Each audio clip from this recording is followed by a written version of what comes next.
Olá pessoal, tudo bem com vocês? Sou a professora Ivani Souza, professora de Educação Física, e por hoje, ser sexta-feira, vamos iniciar mais uma videoaula da nossa disciplina de Ciências. Então, quero que vocês acompanhem aí no livro, na página 28, onde temos como tema o ar, ok? Vamos iniciar?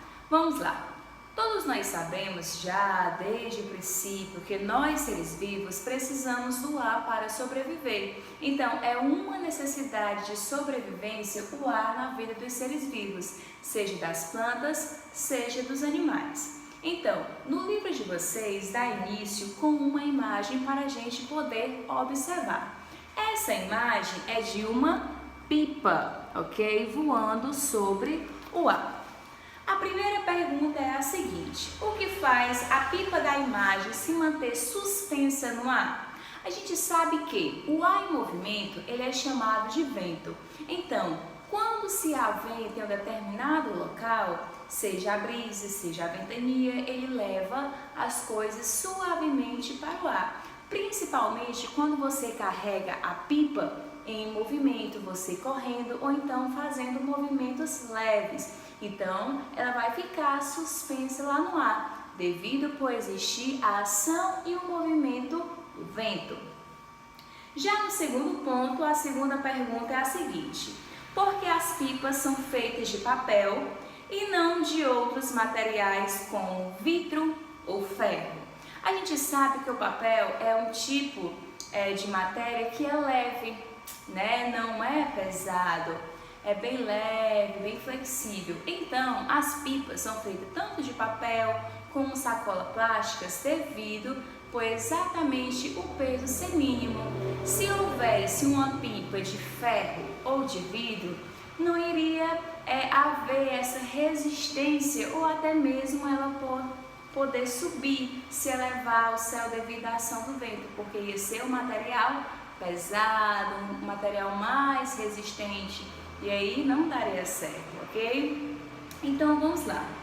Sabemos que o ar é invisível, não podemos ver, não podemos tocar. Isso quando eu estou me referindo ao ar puro, ao ar bom para a nossa sobrevivência, para a gente respirar.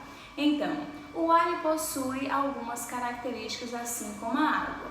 O ar puro ele é incolor, inodoro, insípido. Incolor quando não apresenta nenhuma cor, inodoro quando não apresenta nenhum cheiro e insípido quando não apresenta nenhum sabor. O ar ele é formado por uma mistura de gases, exatamente esses gases que está aqui em representação de um gráfico. Os gases que formam a ação: o nitrogênio, o oxigênio, o carbônico e outros gases como vapor de água, poeira, enfim. Aqui a composição ela está distribuída em uma forma de um gráfico, ok? Onde nós vamos identificar a sua composição e como está distribuída no ambiente. Essa parte azul significa nitrogênio. Então, temos 78% do gás nitrogênio, ou seja, o gás nitrogênio é o mais abundante, é o mais encontrado na natureza. Segundo, representando da cor verde, é o gás oxigênio em 21%. O gás oxigênio é o gás essencial para a vida dos seres vivos, seja dos animais, seja das plantas. Lembrando que esse gás oxigênio ele é fornecido através das plantas no processo da fotossíntese, onde a planta produz o seu próprio alimento e ela recebe a luz do sol, que vai ser o gás carbônico, e ela vai devolver para o ambiente o gás oxigênio, que é esse que nós precisamos para poder sobreviver. Já esse outro gás aqui, que está na corzinha laranja, vocês vão poder perceber que ele é o gás carbônico, que eu acabei de falar, que é o gás onde a planta executa para poder produzir o seu próprio alimento, ou seja, as plantas são seres autótrofos, isso mesmo, aqueles seres que produzem o seu próprio alimento, que é somente as plantas. E os outros são os outros gases em menor quantidade, tá? Que é o vapor de água e a poeira encontrada no ambiente. Então, essa é a composição do ar. 78% de nitrogênio, 21% de oxigênio e 1% de dióxido de carbono, ok? Vamos lá. As características do ar.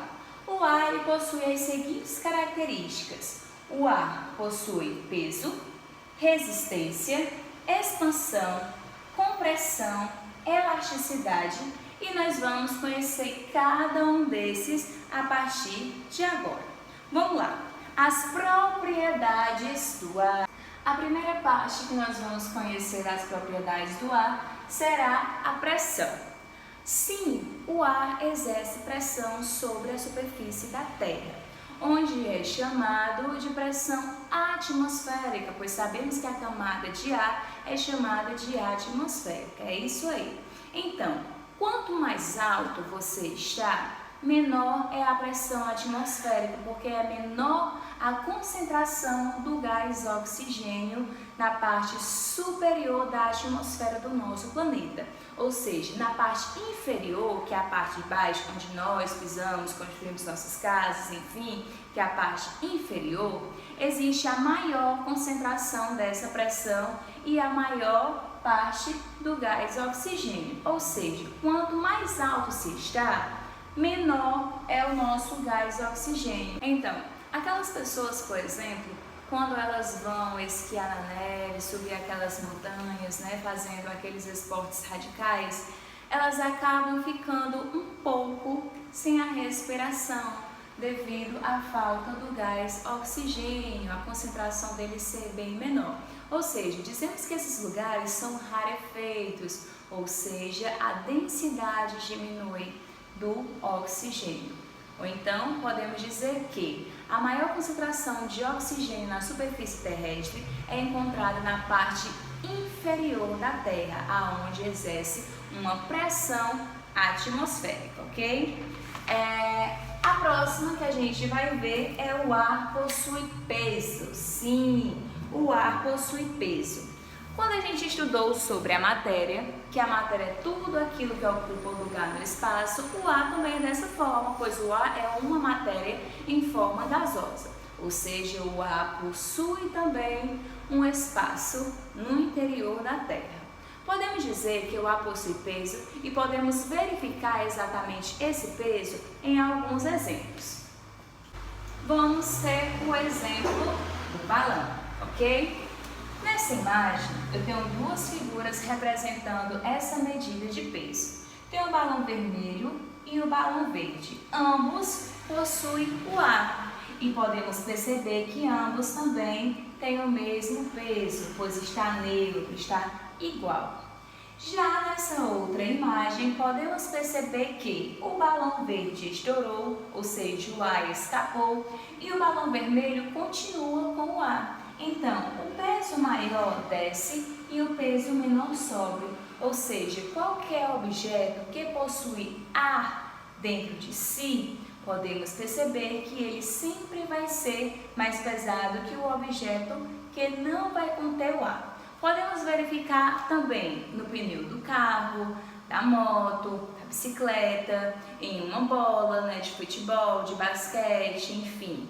Quando está murcha e quando está cheia. Podemos perceber a diferença do peso através do ar que estava inserido dentro dele, ok? Então, podemos também perceber um outro exemplo através da garrafa. Vamos verificar aqui, ó. A garrafa, por ela estar fechada, ó, tampada com a tampinha dela, quando eu vou amassar ela, ó, eu não consigo amassar ela. Por quê? Porque existe uma pressão aonde proíbe que o ar possa ser liberado para fora. Ou seja, a partir do momento que eu destampo a garrafa, esse ar ele escapa e eu já posso amassar completamente a garrafa devido à pressão e o peso também. Quando uma garrafa ela está seca assim, amassada, ela exerce um peso menor. A partir do momento que eu desamasso a garrafa, garrafa e tampo ela, significa que o ar ficou preso lá dentro e o peso dessa garrafa vai ser bem maior que ela destampada e amassada, ok? Vamos para o próximo exemplo, que é o exemplo da elasticidade. O ar, ele tem a capacidade de se comprimir e de se expandir, aonde eu chamo de expansão e compressão. Expansão é quando ele se expande, é quando ele vai aumentar o tamanho. E quando ele se comprime, é quando ele vai diminuir o volume. Ao contrário, expandir aumenta o tamanho e se comprimir vai diminuir esse volume. No caso, nós temos como exemplo a seringa. Olha aí, tem tanto a expansão como a compressão. Quando eu falo de comprimir, eu vou diminuir o volume, ou seja, eu vou pressionar a seringa, mas tapando aqui a saída de ar com o dedo. Dentro da seringa não tem nenhum tipo de líquido, existe apenas o ar. E eu estou fazendo a proibição que esse ar possa ser liberado através com o dedo. Estou colocando o dedo na seringa e estou fazendo força para que esse volume de ar possa ser liberado. A partir do momento que não sai esse ar, eu fico ali parada, empurrando e não vai nem para frente nem para trás, quando eu tiro esse dedinho aqui, ó, quando eu tiro esse dedo, essa parte aqui da seringa, ela volta sozinha para trás devido à expansão que o volume ele vai aumentar de tamanho devido a uma pressão que o ar introduziu para trás, ou seja, eu vou chamar isso de elasticidade.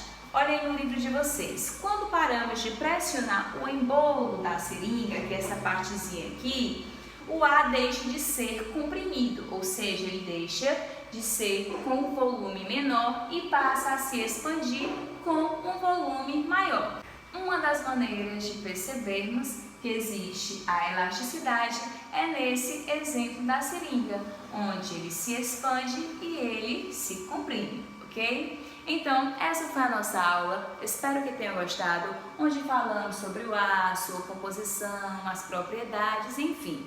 Então, agora vocês vão resolver a atividade que está proposta a seguir no livro de vocês, ok? Então, um beijo e até a próxima aula!